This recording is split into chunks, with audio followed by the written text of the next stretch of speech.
Recuerdo una vez haber escuchado que sobre la religión judía, que los judíos conocían la espalda de Dios.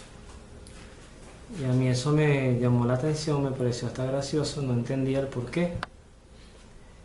Pero en este continuar avanzando en la lectura de la Biblia, continuando en el libro del Éxodo, en el capítulo 33, versículos 20 al 23, dice lo siguiente.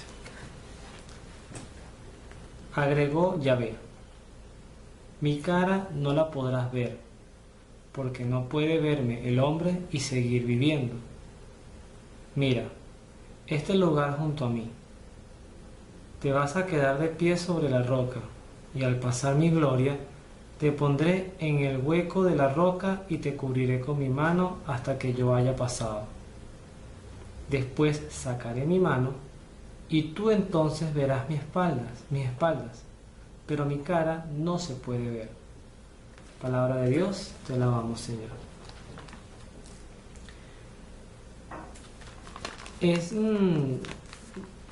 significativo y hasta lógico que el hombre que ha tenido relación con Dios, sobre todo este Dios del Antiguo Testamento, del cual surgen pues prodigios impresionantes, muchos de ellos recogidos en este Pentateuco que va entre el Génesis, el Éxodo, Levítico, Número y Deuteronomio. Ahí surgen grandes prodigios desde la creación, un relato de la creación, y toda la historia de la salvación o la liberación de la esclavitud del pueblo de Israel. Y decía que es lógico que en ese relacionarse con este Dios, pues muchos hayan querido conocer el rostro de Dios.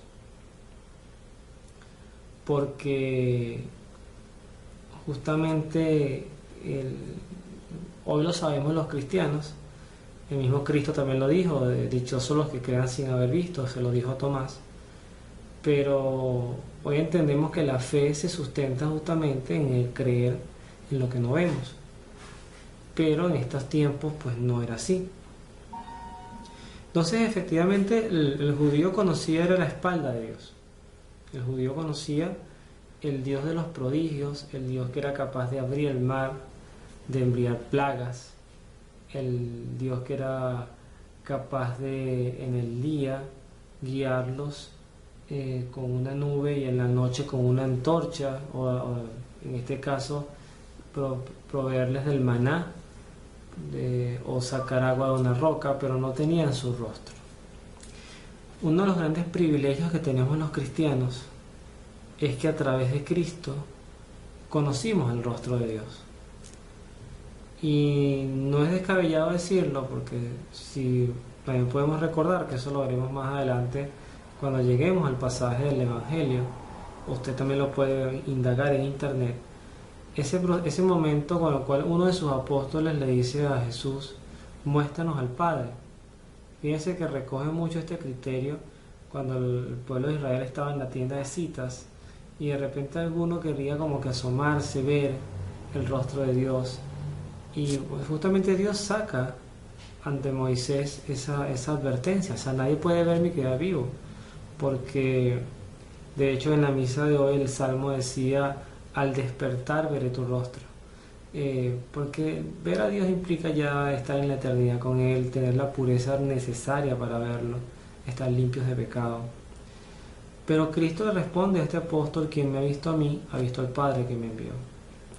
Entonces en Cristo se resume una imagen de Dios que no se tendría que detener tanto en el aspecto físico, que si Jesucristo era moreno porque en esa región la gente no era como lo pintan en la Divina Misericordia, pero el mismo Jesús ante Sor Faustina le pide que lo dibujen así, o Sor Faustina dice que es el dibujo que más se parece a lo que ella vio. Entonces no es que si tenía el pelo largo, el pelo corto, que si era piel morena, que si era piel blanca, eso no es lo relevante, sino el rostro que principalmente nos muestra Cristo es el rostro del amor y la misericordia de Dios, sin dejar a un lado su justicia.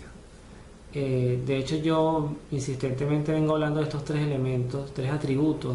Dios tiene muchos atributos, pero me parece que estos tres atributos, que de hecho están en la Biblia, son bien importantes a la hora de definir al rostro de Dios. Aquí, el rostro del cristiano debe ver de Dios, y es un rostro cargado de justicia, de misericordia y de amor. Así que eso le da un sentido mayor a la muerte, porque el mismo Cristo pasa por ella, y nos da a entender que si Él pasa por la muerte y la vence, y ya no hay muerte en Cristo, porque en Cristo hay resurrección, también nos da a entender que para poder ver a Dios, para poder estar en la plenitud de la gloria de Dios, tenemos que pasar por ella. Así que no olvidemos nunca estas palabras que en el libro del Éxodo nos dice el mismo Yahvé, el Padre, que es un Dios. A veces no sé si sea correcto decir que en el Antiguo Testamento aparece el Padre, en el Nuevo Testamento aparece el Hijo y después el Espíritu Santo con la Iglesia, en Hechos de los Apóstoles en adelante. Me parece que siempre ha estado la Trinidad presente. Si Cristo es la palabra de Dios hecho hombre, pues cada vez que Dios hablaba, pues era Cristo hablando a Moisés, era Cristo hablando a Abraham, por eso él decía, antes de que Abraham existiera, yo era.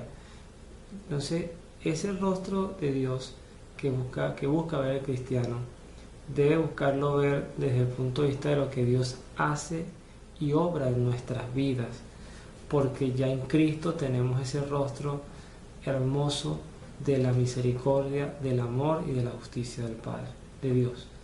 Entonces creo que este pasaje nos deja esa gran enseñanza, esa bonita lección, de que el cristiano no ve la espalda de Dios, el cristiano ve el rostro de Dios en Cristo. El cristiano sigue al Dios verdadero, al Dios de Abraham, de Isaac y de Jacob en Cristo. Que Dios los bendiga y nos vemos en la oración.